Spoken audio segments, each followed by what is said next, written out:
Kaya pala mga kasama, mayroon akong nabiling carbon brush sa Lazada para sana dito sa drill na hose. Kaso dumating para sa grinder Kung isasauli ko ito, tatagal pa to bago mapalitan. Kaya subukan nating ikabit ito sa Inco na grinder. Kasi sira din ang carbon brush nito Kaya para ito hindi masayang, subukan natin. Pero alam ko may diferensya Medyo alam ko magiging ng kaunti itong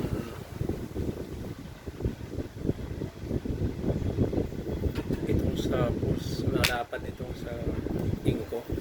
Pero subukan natin para magamit.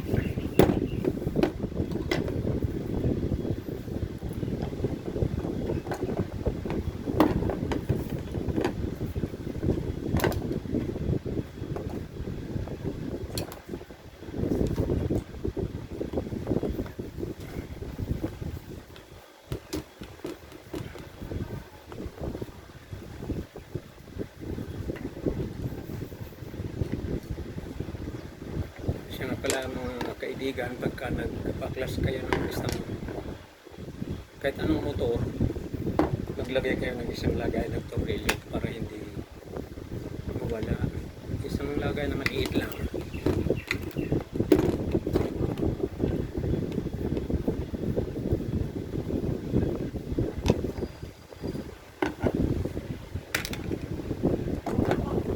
Kasi yung grill, ang carbon brush niyan merong tension spring. Ito naman mga grinder, ang carbon brush nito lock spring. Ayan, natanggalan natin. Ayan.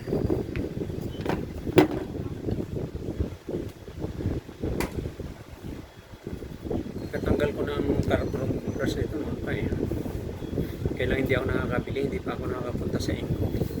Try natin ngayon. Itong galing sa Lazada. Ito para sa bus. Siya nga pala mga kaibigan, pagka nagpa-clutch kayo ng isang makina, yung mga screwdriver, sunod-sunod dapat ganyan parang sa doktor ba sa ospital, pag nag-opera sunod-sunod yung mga gamit para hindi mawala.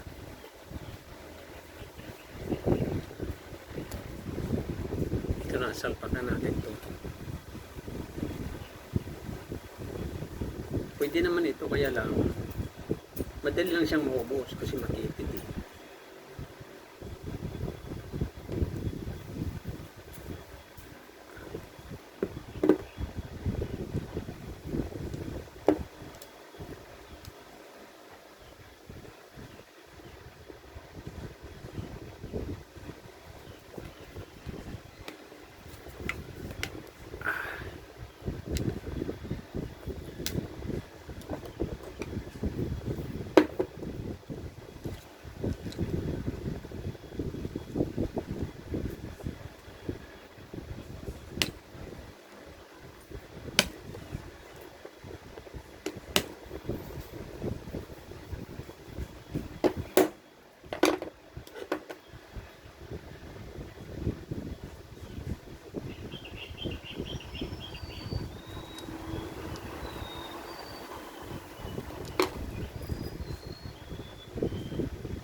itik nga, 1 milli ang diferensya sa lapat.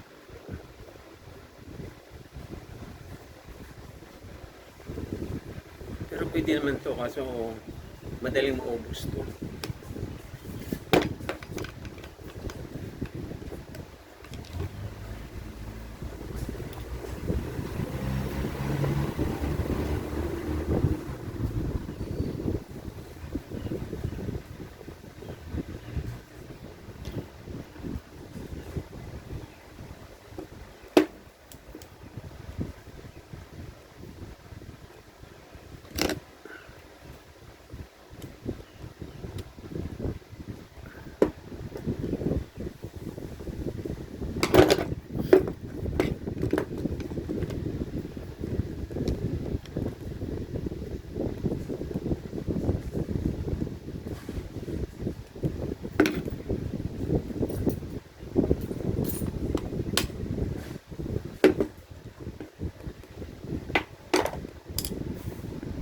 Pasensya na kayo mga kaibigan, medyo mahina na ang kamay, pasmado na, matanda na kasi, 75 na.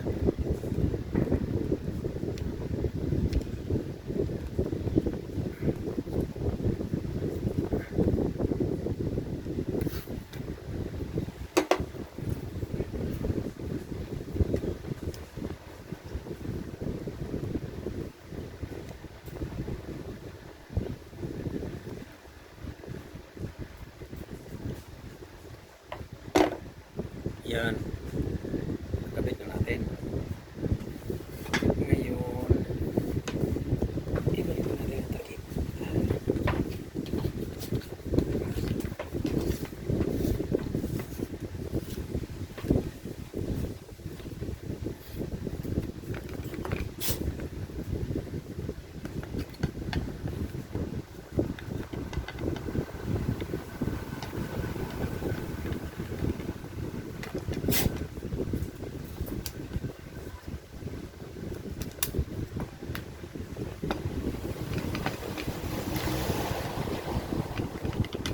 Baliktad tayo dyan.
Balik natin mga screw.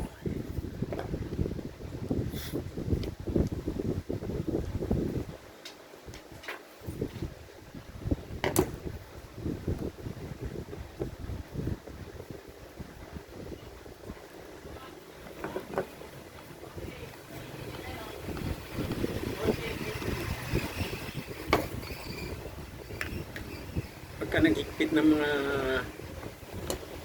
electrical mga kabayan, tornilyo ng electrical, huwag nyo munang isasaga. At saka kung maghigpit, nagbalik ng tornilyo, salitan, tapatan, hindi yung sunod-sunod na paikot ang tornilyo, paikot din ang higpit. Mali yun, kailangan tapatan. Lahat ng screw, tapatan, para magbalanse yung force ng ng tornilyo, para magpantay, higpit. Ngayon, pag naikabit ng lahat na tornilyo, sa kanya ngayon ihigpitan. Ibig sabihin, lapat na yan.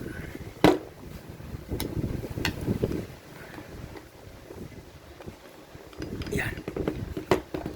Kabit natin.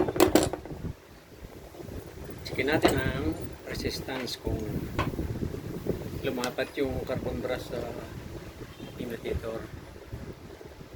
Yan ang tester nakalagay sa resistance sa ohms. Yan. Check natin kung yan ay may reading Tapos i-on natin ito. Switch. Dapat yan. Kaya resistance.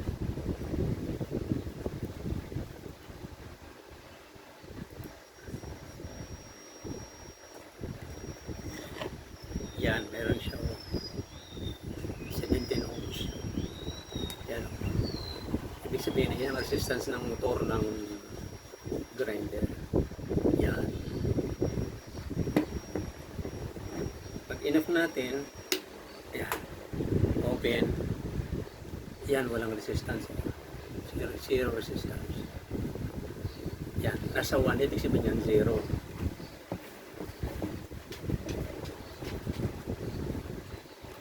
Ngayon, okay na to. Testingin natin. Testingin natin.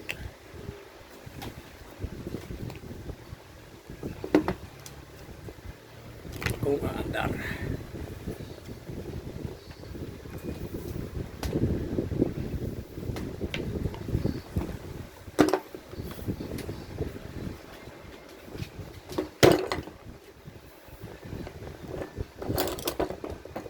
Nako. Ang plug universal para ng extension. Dali.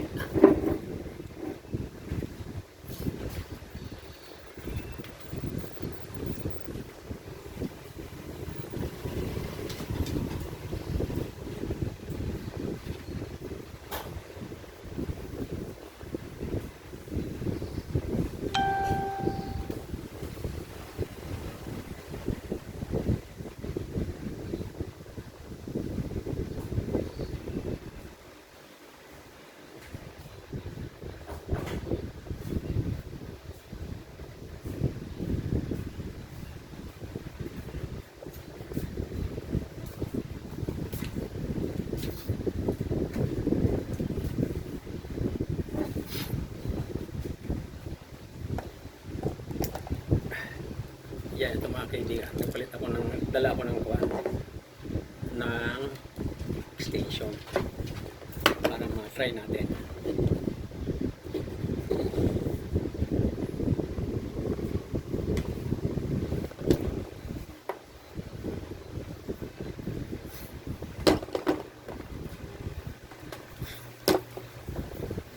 Tingnan natin kung naka-off o naka-on kasi baka biglang umandar ito pag saksakay.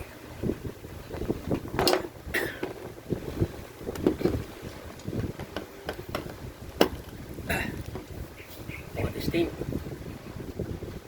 Testing.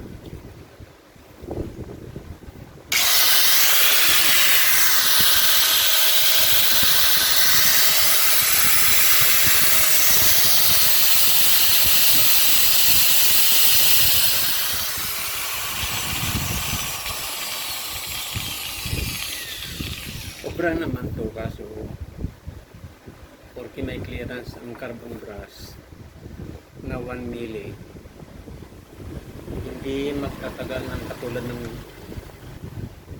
eksaktong para sa kanyang makina. Pero magagamit.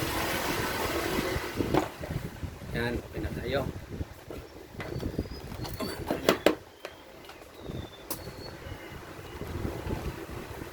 Itong aking drill na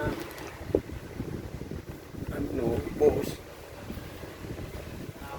i-order ko na lang uli ng panibago to. Baka ibili ko na lang siguro ito sa Rahul.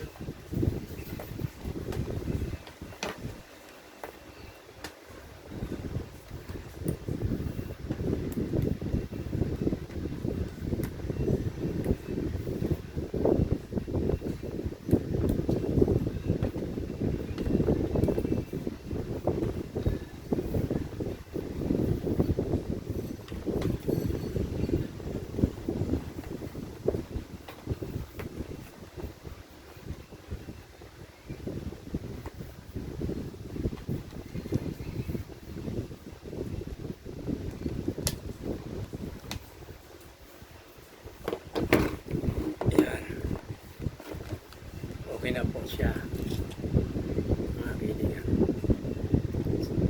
Salamat sa inyong panonood.